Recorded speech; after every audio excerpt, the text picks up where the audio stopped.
Today on Locked on Rockies. Well, the Rockies didn't do much, but they did enough to get the win.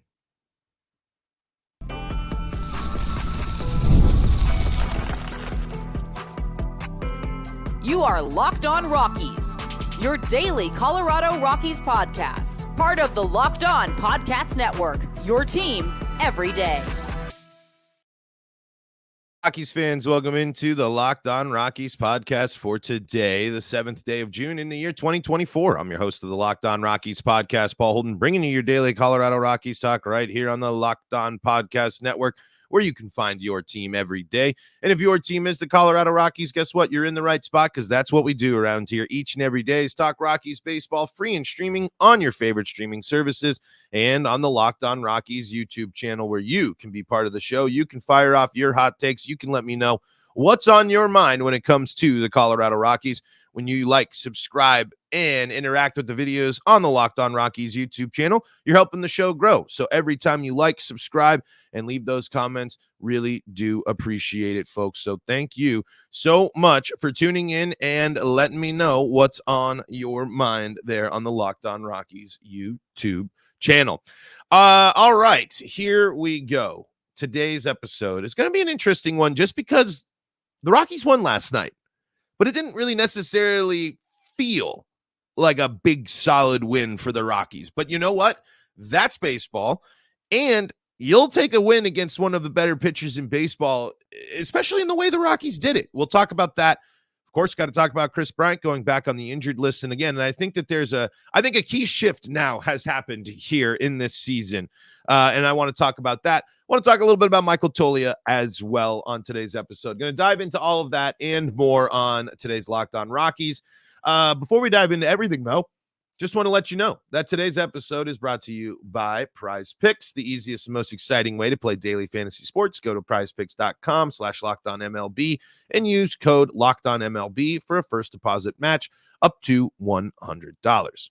So the Rockies get the win last night, and it was for a bit cruising there for maybe a shutout win on the road, which would be a rarity. But no, of course, the Rockies bullpen and things make things interesting down late in that ball game.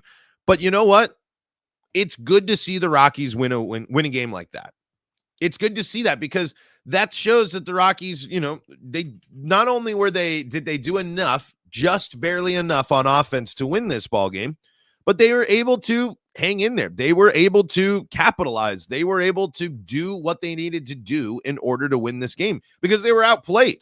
I mean, plain and simple, the Rockies were not the better team on the field last night in terms of statistical performances. You can even compare I would say Quantrill out through Gray last night, and it was not even a great start for Cal Quantrill. Cal Quantrill goes 5 innings, gives up 3 hits, no earned, 4 walks, and a strikeout. Whereas Sonny Gray goes 4 2/3 innings, 2 hits, 3 earned, 4 walks, and 5 strikeouts. So, what's the big difference there? Cal Quantrill didn't let up any runs. 4 walks, never want to see that. Not at all. Far too many for Quantrill, especially to be giving up. This is a guy that's, again, the Rockies got lucky yesterday, because again, you give up 4 walks and you give up 8 hits in the game, 6 total walks, like the Rockies did. You're going to put yourself in some trouble. You're going to get yourself in some trouble. And again, it was another interesting moment. I believe all the damage for the Cardinals yesterday came with 2 outs. And unfortunately, we got to that is something that has been a massive problem here. Actually, no, let's see here. The first play is it's an out on the throwing error by Tovar, because that double play, most likely, that double play would end the inning and prevent the first run from scoring there. So, and then but the second run does come on a two out base hit. Too many opportunities, and too many times the Rockies are not closing innings. We just saw it in that finale against the Reds there, where the Reds scored over 20 2-out runs in that series against Colorado. Plain and simple, you can't have that. That's how in a game the Rockies really had no business leading and winning last night. You're gonna miss that opportunity to steal games like that if that's what keeps happening. Walks, 2-out runs, like that type of stuff just can't happen, especially when you even look at in the ninth there last night where it's 2 outs and then it's a base hit and it's like, oh boy, and then get the strikeout and the Rockies win, absolutely. But it's just just like walks, those 2-out opportunities are just so killer, are just so brutal. They certainly can get in the way and just make it just as frustrating, I feel like, in certain situations. But the Rockies were the kind of on the same side of that. The Cardinals got to be frustrated with how the Rockies scored. And it was because of, I believe it was with 2 outs or with some, because it's interesting. Yeah, Charlie Blackmon is, hustles out and gets that first run in the third on what could have been a double play to end the inning. The Rockies just did a little bit of grit and hustle yesterday. And that's good enough to win sometimes. But you can see those issues, and you can see why. If we're going to look back at if the Rockies lose tonight, or if the Rockies end up losing this series, let's keep an eye on those 2-out runs again. Let's keep an eye on the 2-out rallies that teams have been able to get on the Rockies. The Red Series kind of opened your eyes completely, but I think this is something that 2 outs for the Rockies we can relate to as being a problem throughout the season. I don't have a lot of specific examples on hand, but it does seem like the Rockies have had trouble getting or completing innings, finishing innings in certain situations. So interesting to see that again. And on top of it, not only were the Rockies kind of stifled a little bit and didn't do a ton, the defense stepped up yesterday. I mean, and that should be the thing that's another tool in the belt of the Rockies for a reason why they can steal games. And I think where teams, again, maybe I don't know if teams, because it's hard to tell about when it comes to defense, underestimating them, but when it comes to the Rockies being underappreciated, is this defense continues to show that it's game changing. The Rockies defense arguably won them that game yesterday. Michael Tolia's robbed home run yesterday was the play of the game, and definitely can be looked at as the backbreaker. I believe that was happening when they were scoring. I mean, when things could have gotten out of hand for the Rockies after that. Ezequiel Tovar, big play. The throwing error hurts, but bounces back later with big defense. I mean, and Elias Diaz yesterday was stopping everything, which was wild. I mean, I think in the ninth inning, there was whatever that pitch that Kinley threw. I think it was like an 0-2 count or something like that. And it looked, I mean, how it didn't hit the batter one off the bounce is beyond me. And how Elias Diaz was able to snag it after it just launched off the ground and ricocheted into the air. I have no idea. But that defense is going to win the Rockies games, and it did win the Rockies a game last night. I mean, I am not exaggerating here when the defensive capabilities of the Colorado Rockies are elite. The pitching and the offense is one thing, but these players on this Rockies roster know how to play defense. It is easily the biggest strength of the Colorado Rockies is defense. You're confident in so many defensive players around the diamond for the Rockies. And let's give props, it's first base, so say what you will about defense, but Montero has played a solid first base over there as well. He's not going to win a Gold Glove or anything like that, but he certainly has made some stretches, and he's certainly helped out his infielders as well. Because, again, that second and short, we know that Tovar and Brendan Rodgers are elite, and we know that they can turn triple, or not triple. It'd be great to see a triple play this year, but they can turn double plays. Ryan McMahon is having, an unbelievable season. And again, Jake Cave making some plays continually out there in the outfield in some spots. So, I mean, there are certainly a big, you could argue the reason the Rockies won this game was because of defense, even with the error, and mixed in with the fact that the pitching did enough. It wasn't a good start it wasn't a good appearance for Karasetti, But at the same time, after it's a 2-run, after it becomes a 1-run ball game, the Rockies need the best from Beeks and Kinley. And what do? They get the best from Beeks and Kinley. Kinley lets up the hit and, has a little bit of command stuff when he first gets in there. But and Vodnik as well. Vodnik is able to navigate 2 walks, and let up the damages and avoid the damage there. So the Rockies were able to back themselves up, and help themselves out, and put themselves in a position to succeed. Not a dominant strikeout performance night for the Rockies either, but it was great to see Beeks to come out and get 2. Tyler Kinley gets the game-ending strikeout. There you go. Again, not a flashy night, not a great night for the Rockies, but a good enough night, and a night that if you're the Cardinals fans, you got to be really frustrated by, because you think, because when you look at it, Rockies, the Cardinals had double the hits as the amount of hits that the Rockies did. But at the end of the day, the Rockies were the ones to pull it off. And a big reason at that, drawing some walks as well. Again, that patience is crucial for the Rockies there. Still striking out, still almost just 1 strikeout away from another double-digit strikeout performance from the Rockies offense. But they got the hits when they needed it, and they were able to draw some walks there as well to generate some offense and generate some opportunities for them. And so, hey, you'll take that. And a chance to get to at least split the series. One more win, and the Rockies can split the series. This is a 4-gamer. We got all weekend long with St. Louis here. So keep the momentum in the Rockies' favor, and let's see what happens. We talked a little bit about Michael Tolia's defensive play. Let's talk a little bit about him coming up in segment number 3, most likely. Well, it's going to bleed into our segment number 2 topic as well, because plain and simple, here's my tease for the Kris Bryant segment. Earn his spot back, because I'm sorry, it's time for him to be reinvigorated by competition after this IL stint.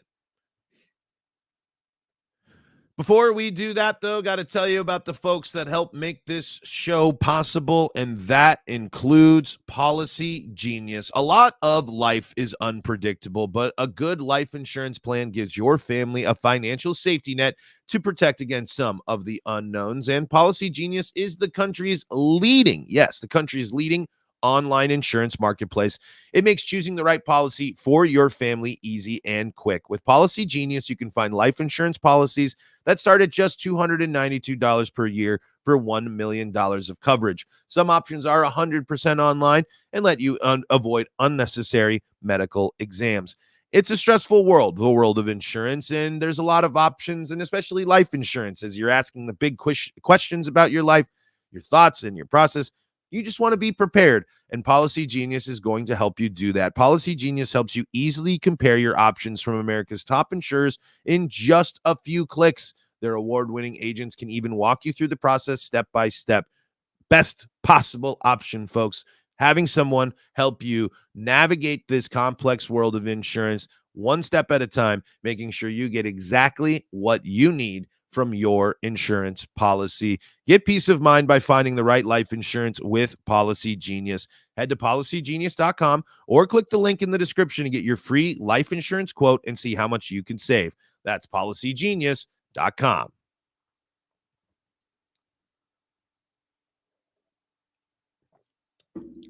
This is the Locked On Rockies podcast. We are indeed free and streaming on your favorite streaming services, bringing you your daily Colorado Rockies talk right here on the Locked On Podcast Network, where you can find your team every day.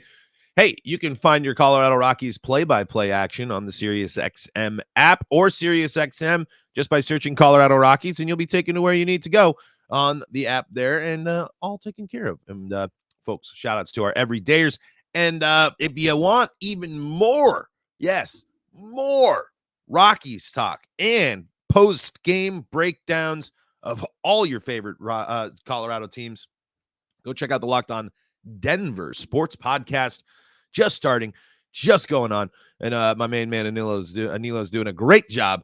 Why did I mess that one up? He's there breaking down the games after the games. I got you covered here on the main feed, Paul Holden, bringing you the Locked On Rockies podcast, traditional cast there. But really, really want you to go. Again, more Rockies talk And I know y'all out there love your Rockies talk, especially right after the game. So go check that out there as well. Kris Bryant. At this point, he needs to take this stint on the IL. This one needs to be the last one this year. And I say that not because of, of a patience thing. It's take the time to get yourself right.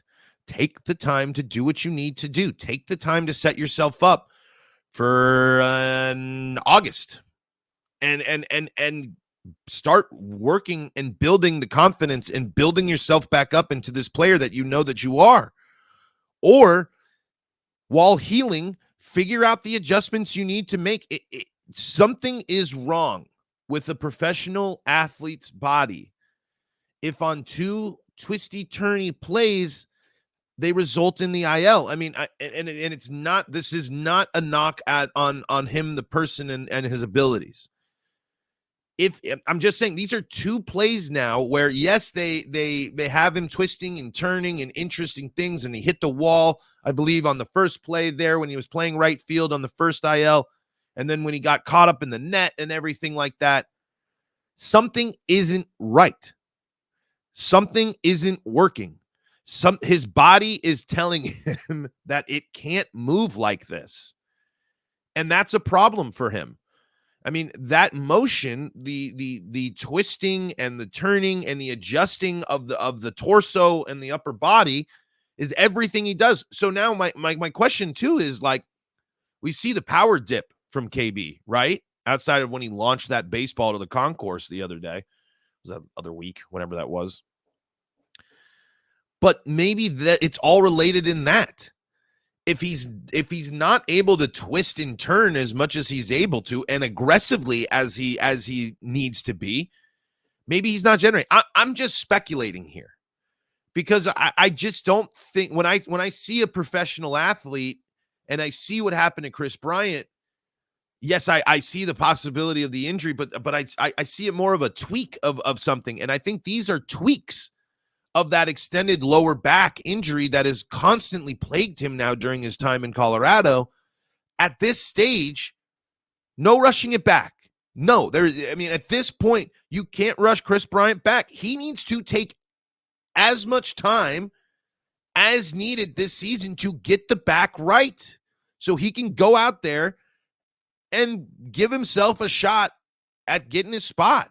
Because here's my other thing, as I'm putting that context of his body is betraying him right now. Kris Bryant when he returns, has to earn his spot in the lineup. He has to. We cannot continue to just think that it's just put Kris Bryant in the game and it's okay. Put Kris Bryant in. I mean, it's not. He needs competition. He needs something, because whatever this entire experience, it hasn't had him right mentally. It hasn't had him right on the field, and his body isn't right. So I'm sure competition and him not getting playing time is the exact opposite of what you think that would help him get in that mindset. But he has to earn it. The resume and the repertoire for Kris Bryant doesn't mean much as a Rockies fan. It doesn't mean much for the Rockies experience anymore. The World Series experience, the MVP, those intangibles are going to continue to make him, I'm sure, an incredible locker room guy. I'm sure the Rockies love Kris Bryant, the player and the guy. But we as the fans, when we're watching this, to just continue to have KB shoehorned into the lineup when he's struggling or not healthy, because that's the thing. Performance is one thing. I don't want Kris Bryant in the lineup until you can guarantee me that he's at least 90%. And right now, he's not. Whatever he did to the back on the first time, that was a month off, a month away from the game. Now he's back. He doesn't play more than 2 weeks, something like that. Doesn't get a full month of games in before he tweaks it again, and now is on the IL until who knows when. Because the response was he didn't react well to the whatever. Didn't react to the treatments. So are you going to make a call? This is his back. This isn't, I mean, you can't do anything without your back working. And he has to be in a tremendous amount of pain and discomfort for it to keep sending him back there. So again, I ask you, what is the purpose of rushing him back at all? Other than you have to cover your butt. At this point, and now for IL stint number 2, and after everything that the experience with Kris Bryant has been, I do not want him back in the lineup until I want the tests done. I want him to stretch. I want everything for him to be able to safely and confidently say, in reality, I want him to play a week at AAA to make sure that he's okay. Because I cannot be confident as a Rockies fan if I'm going to see Kris Bryant come back in the lineup and then Toley is going to get sent down and then, or an X or Goodman or Bouchard. I know Bouchard's hurt, but just go down the list of players that Kris Bryant is going to block and continue to block by being in here, by underperforming by his standards, and then getting hurt again. This season, you're already too far behind, and you're already messing up your opportunities for your young guys by your love of playing veteran players. Kris Bryant should not be on the field until his health is back completely. And that means more than what you did the first time. That means more rest. That means more days off. That means more everything. Manny Randawa posted a question on Twitter yesterday. Will Kris Bryant ever play 100 games again? We're asking if he's playing 100 games. That is 62 less games. That is factoring for taking at least 63 games. If you don't believe he plays 100 games, you believe that every season for this season and going forward for the next 3 or 4, however much longer that contract is, at least 63 games Kris Bryant will miss because of his back. And that's a problem. I don't have faith in Kris Bryant's health right now because clearly whatever they brought up and whatever they were doing did not get him in a spot where he was healthy again. And maybe he was feeling good enough and then it was a retweak or whatever. I know backs can be tricky, but 2 IL stints for your back in one season, and it's not even the beginning. It's not even the middle of June. If that isn't a big warning sign, then I don't know what is. I mean, it's already been a big warning sign. But at this point, Kris Bryant does not just, as the Colorado Rockies version of Kris Bryant, does not deserve to continue to be trotted out there when he's not healthy, and he doesn't deserve to immediately start over some of these players. He doesn't. His body is not ready. His performance is not up to snuff. And he does not, he simply is not in a spot where he should be taking consistent playing time away from some of these players. If you're the Rockies, and this is another Kris Bryant IL situation, you have to go into you have to fully buy in to playing the young guys now. It doesn't matter. I mean, it's the same thing now, but instead, it's going to be Jake Cave. It's going to be Charlie Blackmon. Because the Rockies don't want to fully commit to the rebuild. They got the pieces there, and Bouchard going down injured certainly doesn't help them. But Nolan Jones seemingly is coming back soon. He's looking relatively healthy. But the Kris Bryant situation only gets trickier and trickier for the Rockies. Quick break. Let's look ahead to the game. Let's talk about Michael Toglia as well. Coming up on segment number 3 of today's episode of Locked On Rockies.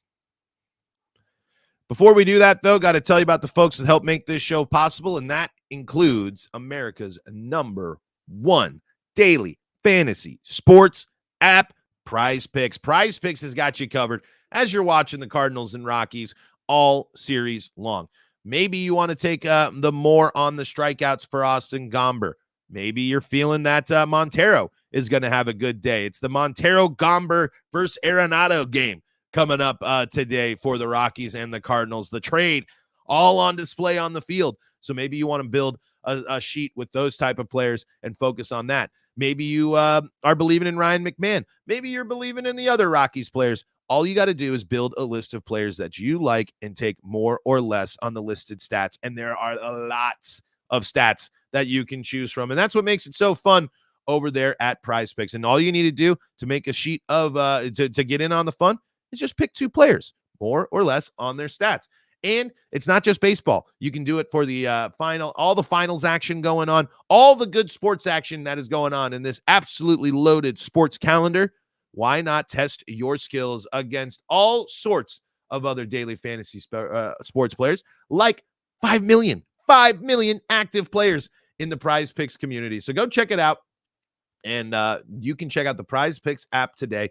When you use the code LOCKEDONMLB on the PrizePicks app, you're going to get a first deposit match up to $100. Yes, that's a first deposit match up to $100 when you use the code LOCKEDONMLB on the PrizePicks app. PrizePicks, pick more, pick less. It's that easy.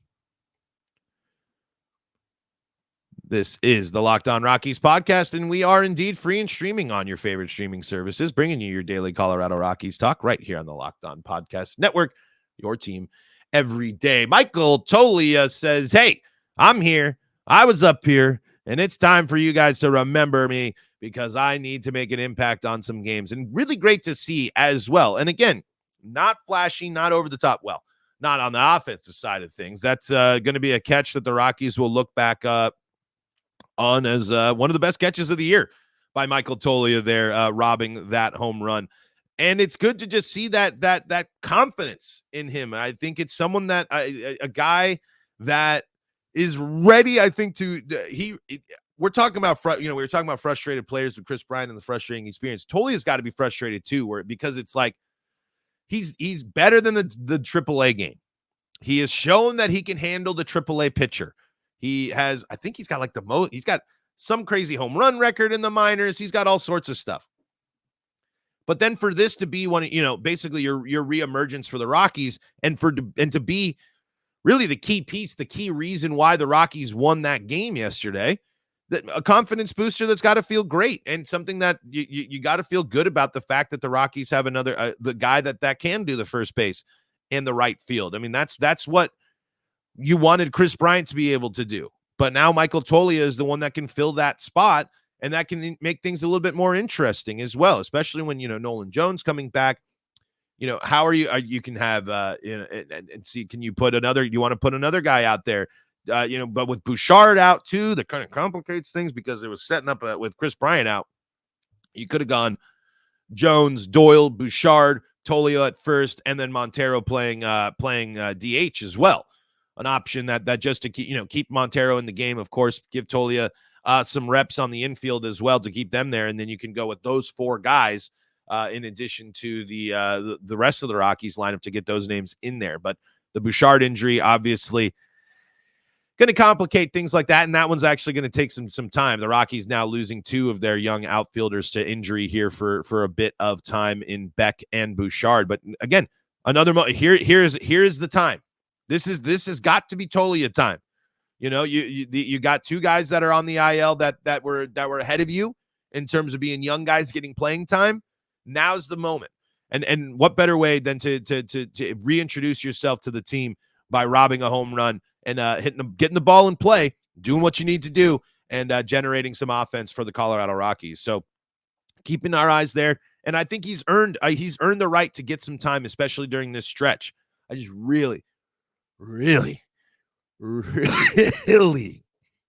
don't want to see Jake Cave starting over Michael Tolia.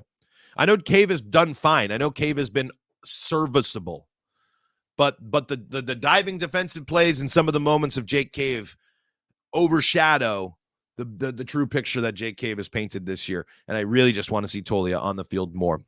Rockies looking to get their second win against the Cardinals here in this series, and they are sending Austin Gomber to the bump to do so, taking on Lance Lynn. Austin Gomber has been great this year, 1-3 win-loss record, a 3.06 ERA, a whip of 1.18, and 61 2/3 innings, 43 strikeouts to 20 walks. The problem here, And we know that's going to be something that we're going to have to watch. 11 home runs given up by Gomber. He's got to hit those spots.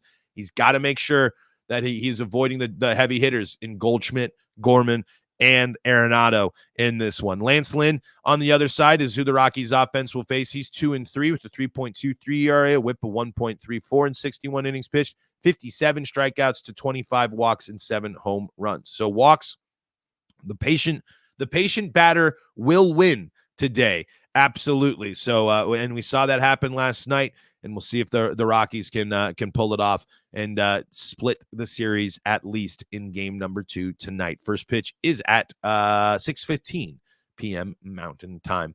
Folks, that's going to do it for today's episode of Locked On Rockies. Thank you so much for making us your first listen of the day. We are free and streaming on your favorite streaming services, bringing you all sorts of great Rockies talk right here on the Locked On Rockies podcast. Have a wonderful weekend. For your second listen of the day, go check out Locked On MLB. Or if you need more Colorado sports coverage, Locked On Broncos, Locked On Avalanche, Locked On Nuggets, and Locked On Buffs got you covered there. Until next time, I'm Paul Holden saying so long from the Locked On Rockies podcast.